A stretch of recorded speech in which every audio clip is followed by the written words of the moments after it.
Sarah Martinez walked through the sliding glass doors of St. Mary's General Hospital for what felt like the 1000th time. The familiar smell of disinfectant and the soft hum of medical equipment greeted her as she made her way to the elevator. It was 10:45 p.m., and her night shift was about to begin. At 28 years old, Sarah had been working as a night nurse for 6 years, but tonight felt different somehow. She couldn't shake the feeling that something important was about to happen. The elevator dinged softly as it reached the 4th floor, the cardiac care unit where Sarah spent most of her nights. She stepped out and walked toward the nurse's station, her soft-soled shoes making barely a sound on the polished linoleum floor. The hallway was dimly lit with only emergency lighting, casting long shadows that seemed to dance as she moved past. "Evening, Sarah," called out Marcus, the day shift charge nurse who was finishing his paperwork. "Quiet night so far. Mrs. Johnson in room 412 is still having some chest pain, and Mr. Williams in 408 requested extra blankets about an hour ago." Sarah nodded and took the handoff report, scanning through the patient charts on her tablet. 12 patients under her care tonight, each with their own story, their own struggles. As Marcus gathered his things and headed for the elevator, Sarah settled into her routine.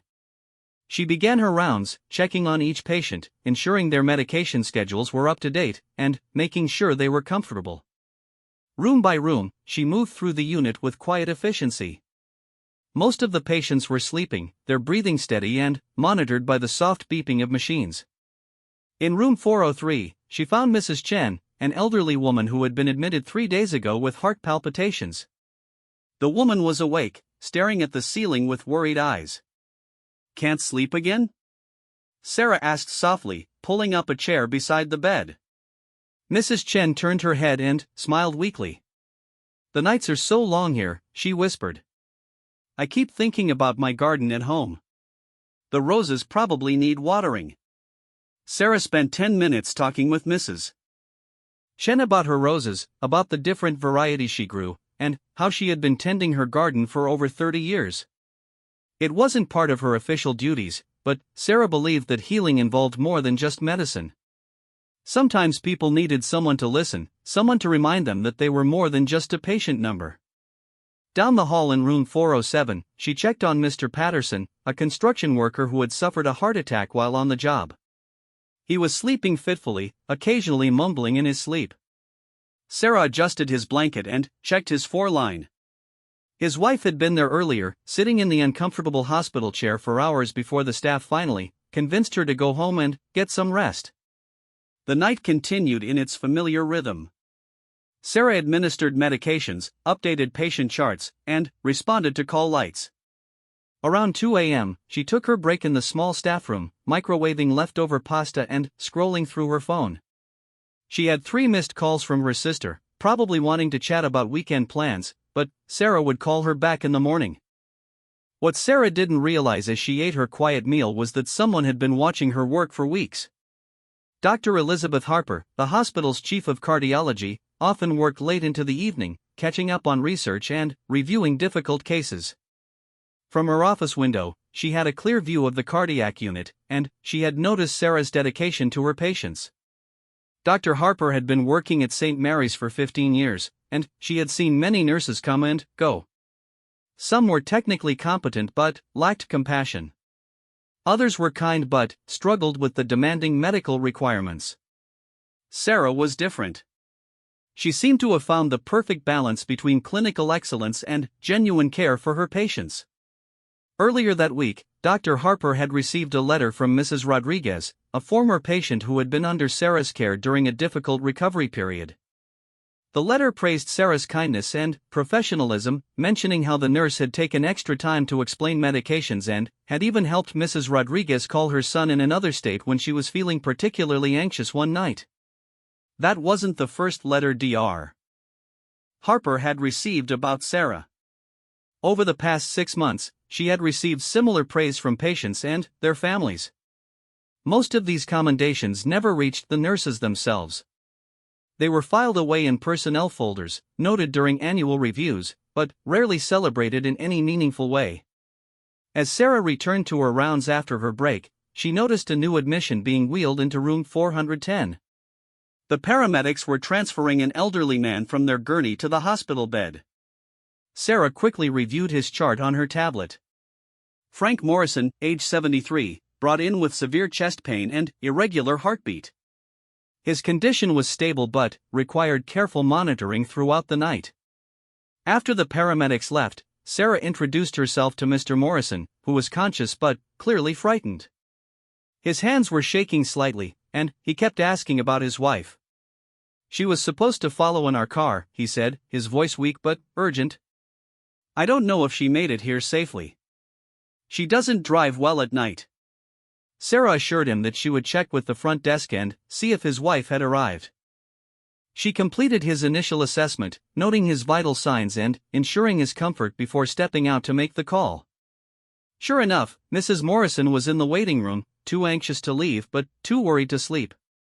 Hospital policy typically didn't allow visitors during night hours, but Sarah spoke with the charge nurse and explained the situation. They made an exception, and Sarah personally escorted Mrs. Morrison to her husband's room. The relief on both their faces was immediate and profound. Sometimes the best medicine wasn't something that came from a pharmacy. As the night wore on, Sarah continued her careful attention to each patient. She noticed that Mrs. Chen's heart rate had become more irregular, and she immediately notified the on-call physician. The doctor ordered additional tests and adjusted her medication. Sarah's quick observation potentially prevented a more serious cardiac event. Around 5 a.m., as the night shift was winding down, Sarah was completing her final medication rounds when she heard a soft call from room 408. Mr. Williams, the patient who had requested extra blankets earlier, was sitting up in bed, looking distressed. "Nurse," he called out as she approached, "I think something's wrong. My chest feels tight, and I'm having trouble breathing." Sarah immediately began assessing his condition, checking his pulse, blood pressure, and oxygen levels. His heart rate was elevated, and his breathing was labored. She called for the on-call physician and began administering oxygen while preparing for possible emergency intervention. Within minutes, the medical team had stabilized Mr. Williams, but it had been a close call. As the sun began to rise outside the hospital windows, Sarah completed her shift notes and prepared to hand off her patients to the day's shift. She was tired, as she always was after a 12-hour shift, but she felt satisfied. Another night of caring for people during some of their most vulnerable moments, another night of being the steady presence that patients and families could depend on. What Sarah didn't know was that Dr. Harper had been quietly documenting her exceptional work for months. The chief of cardiology had been developing a plan, something that would recognize not just Sarah's technical skills, but her extraordinary compassion and dedication to patient care.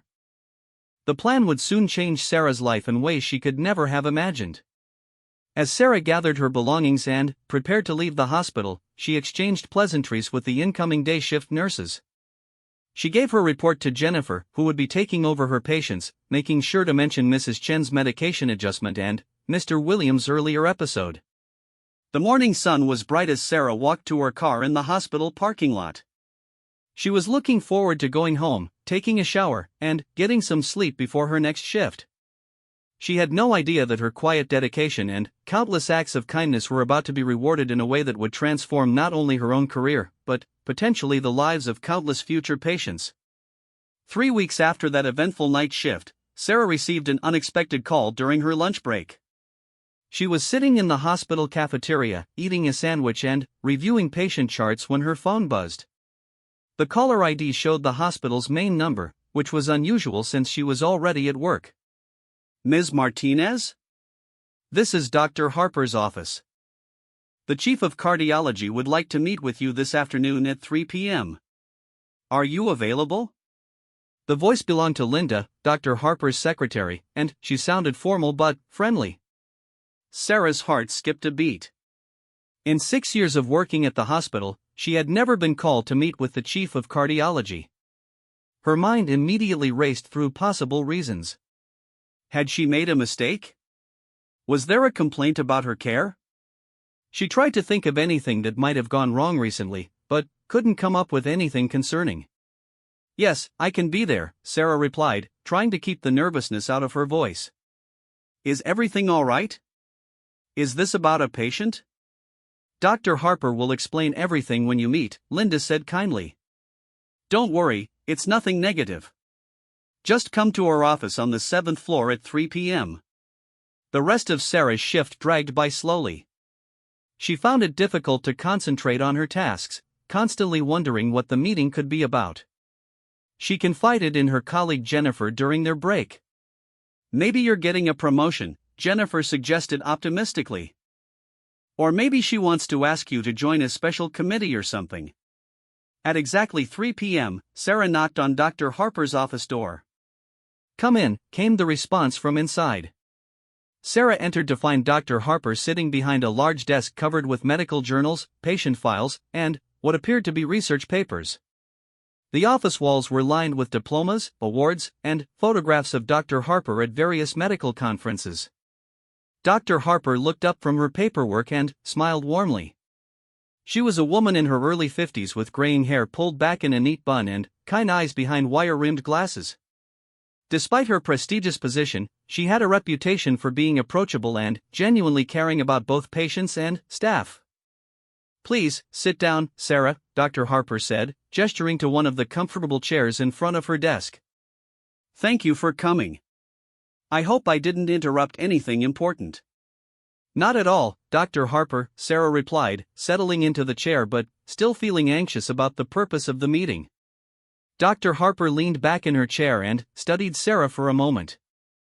I've been watching your work for some time now, she began, and Sarah felt her stomach tighten. I've received numerous letters and comments from patients and their families about the exceptional care you provide during your night shifts. Sarah felt a wave of relief wash over her, followed immediately by confusion. Dr. Harper opened a folder on her desk and pulled out several pieces of paper. Mrs. Rodriguez wrote to thank you for helping her call her son when she was anxious about her surgery. Mr. Peterson's family mentioned how you stayed late to explain his medication regimen after his heart attack. Mrs. Chen sent a beautiful card describing how you listened to her talk about her garden during those long, frightening nights. I was just doing my job, Sarah said quietly, unsure of how to respond to such praise. No, Dr. Harper said firmly. You were doing much more than your job. What you've been doing is providing the kind of compassionate care that makes a real difference in people's healing process. The technical skills can be taught, but genuine caring cannot be mandated or trained. It comes from who you are as a person. Dr. Harper set the letters aside and leaned forward. I have a proposition for you, Sarah. The hospital board has approved funding for a new position, something we're calling a patient care advocate for the cardiac unit. It would involve working with patients and their families to ensure they receive not just excellent medical care, but also the emotional and psychological support they need during their treatment. Sarah listened intently as Dr. Harper explained the role. The position would involve day shifts rather than nights, working closely with the medical team to identify patients who might benefit from additional support. The advocate would help coordinate care between different departments, assist families in understanding treatment plans, and provide the kind of personal attention that often gets overlooked in busy hospital environments. The position comes with a significant increase in responsibility and salary, Dr. Harper continued. You would be working directly with me and the other cardiologists, and you would have input on patient care decisions. We would also want you to help train other nurses in providing compassionate care. Sarah was stunned. The opportunity sounded incredible, but she was also apprehensive about leaving the night shift work she had grown to love. Dr. Harper, I'm honored that you would consider me for this position, but I need to ask, what made you think of me specifically? Dr. Harper smiled. Besides the patient feedback, I've been observing your work from my office window during my late-night research sessions. I've seen you take time to comfort frightened patients, explain procedures with patients, and go above and beyond to ensure people feel cared for. That's exactly what we need in this new role. When would this position start? Sarah asked, her mind racing with questions and possibilities. We'd like you to begin training next month, with full transition to the new role within 6 weeks. You would spend time shadowing our social workers, learning about hospital administration, and working with our patient relations department. We want to make sure you're fully prepared for all aspects of the job. Sarah felt overwhelmed by the offer. It was everything she could have hoped for in terms of career advancement, but it also meant leaving behind the quiet, focused work of night shift nursing that had become such an important part of her identity. "Can I have some time to think about it?" she asked. "Of course," Dr. Harper replied. "Take all the time you need. This is a big decision. I will say that we haven't offered this position to anyone else, and we won't. If you decide it's not for you, we'll continue as we are. But I truly believe you could make a tremendous difference in this role." As Sarah left Dr. Harper's office, her mind was spinning with the implications of the offer. She spent the rest of the day and a daze, going through her routine duties while constantly thinking about the conversation. During her dinner break, she called her sister Maria to discuss the opportunity. "Sarah, this sounds amazing," Maria said excitedly. "You've always talked about wanting to do more than just medical tasks. This would let you really connect with patients and their families." "But I love night shift work," Sarah replied. "There's something special about being there for people during those quiet, scary hours when they can't sleep and they're worried about their health." "You could still do that kind of caring, just in a different way," Maria pointed out. "And think about how much more you could help people if you had more authority to change things." That night, Sarah found herself paying extra attention to her interactions with patients. In room 405, she spent time with Mr. Jackson, whose wife had been calling every hour to check on him since he couldn't use his cell phone in the cardiac unit. Sarah arranged for him to use the nurse's station phone to call her back and reassure her that he was doing well. In room 412, she helped Mrs. Foster understand why she couldn't eat before her procedure the next morning, explaining the medical reasons in simple terms and offering alternative ways to stay comfortable through the night. As she made her rounds, Sarah began to see how the new position might allow her to help even more people. Instead of being responsible for 12 patients during a single shift, she could potentially impact dozens of patients and families throughout their entire stay at the hospital. Over the next few days, Sarah found herself observing the hospital from a new perspective. She noticed how confused family members looked when trying to navigate the complex medical system. She saw patients who seemed lost in the shuffle of busy day shift routines, who might benefit from someone dedicated specifically to their emotional and psychological needs. She also thought about the other night shift nurses who might be able to step into her current role. Jennifer had expressed interest in picking up additional shifts, and there were several excellent per diem nurses who might be interested in a permanent position. A week after her meeting with Dr. Harper, Sarah made her decision. She requested another meeting and walked into the cardiologist's office with a mixture of excitement and nervousness. "I've given your offer a lot of thought," Sarah began, "and I would like to accept the position. I believe I can make a real difference in this role, and I'm excited about the opportunity to help patients and families in a new way." Dr. Harper's face lit up with a genuine smile. "I'm delighted, Sarah. I truly believe this is going to be beneficial for everyone, you, the patients, their families, and the entire cardiac unit."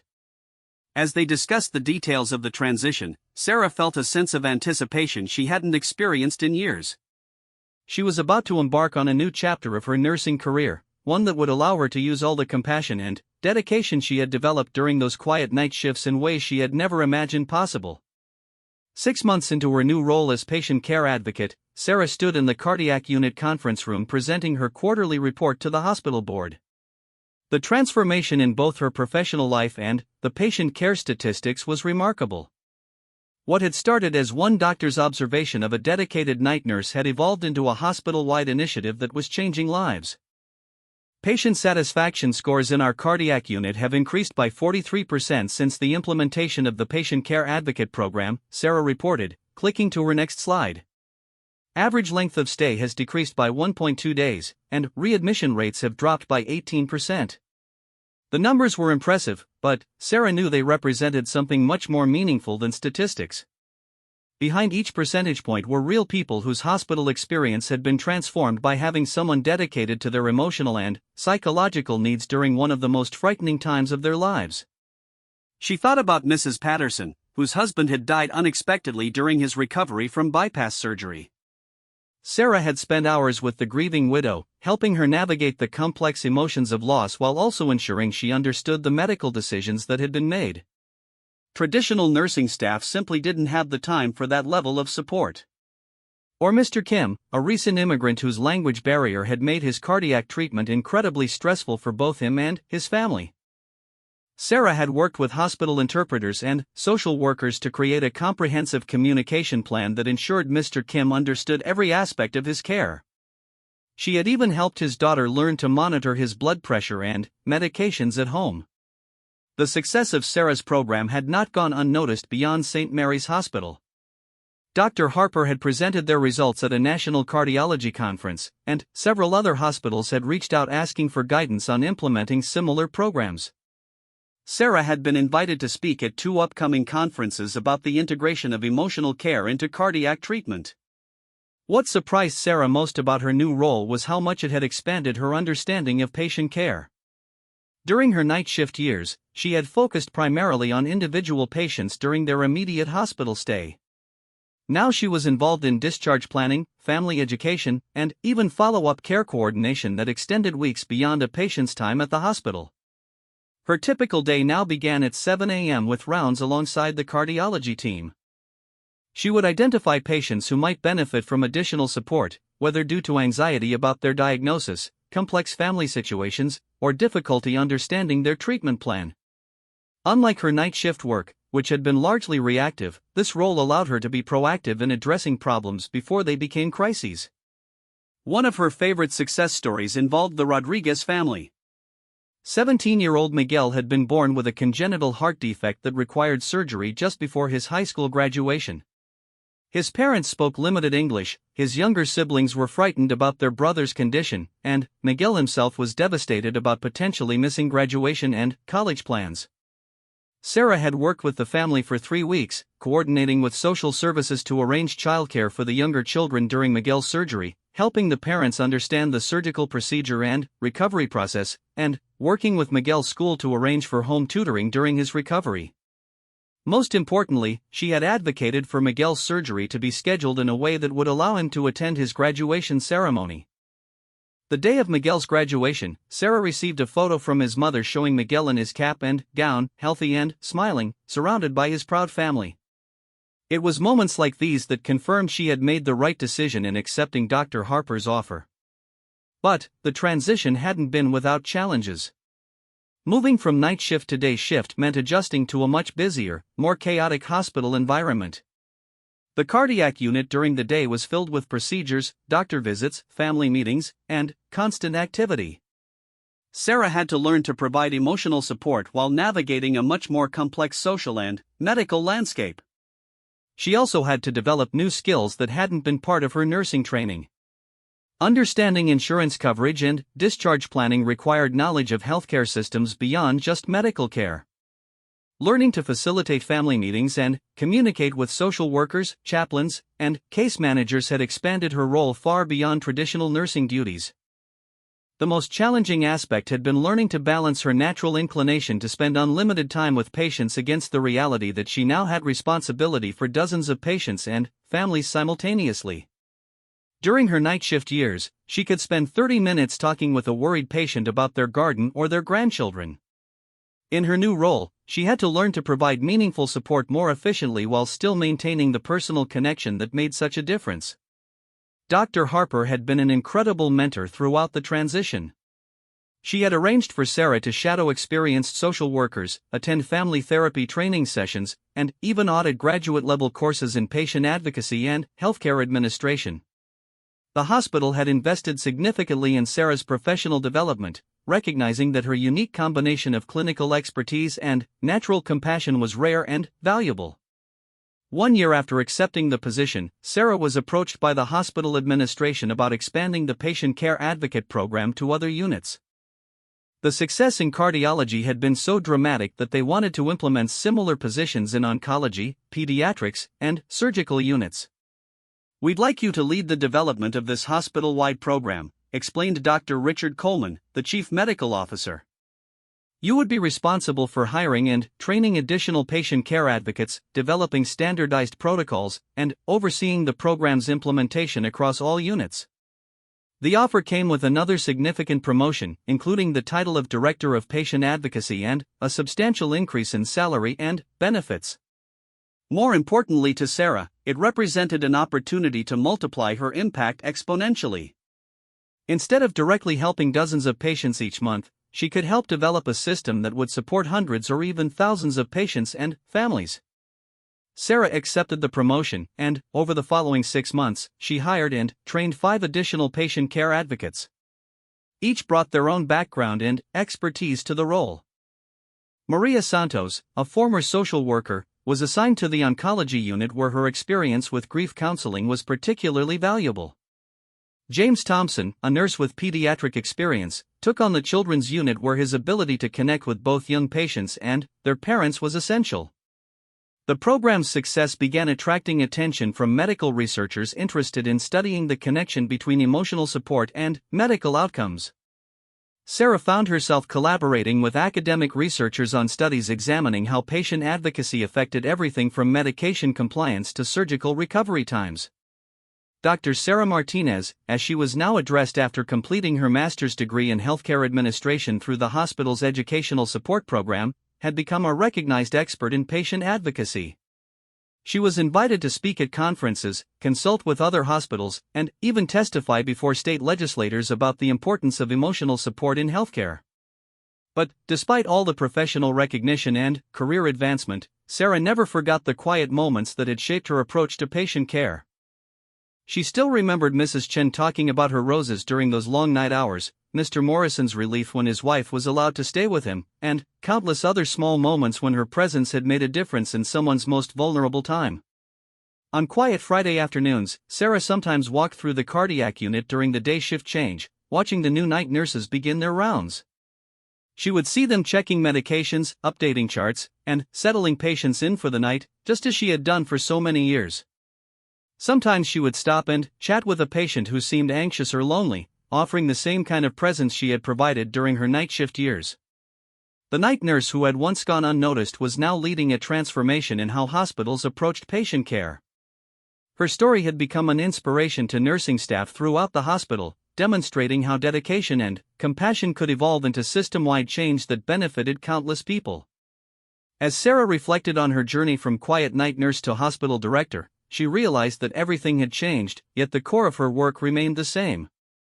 Whether she was spending 10 minutes listening to a patient's concerns during a sleepless night or developing policies that would improve the experience of thousands of families, the fundamental goal was always the same: ensuring that people received not just excellent medical care, but also the human connection and emotional support that was essential to true healing.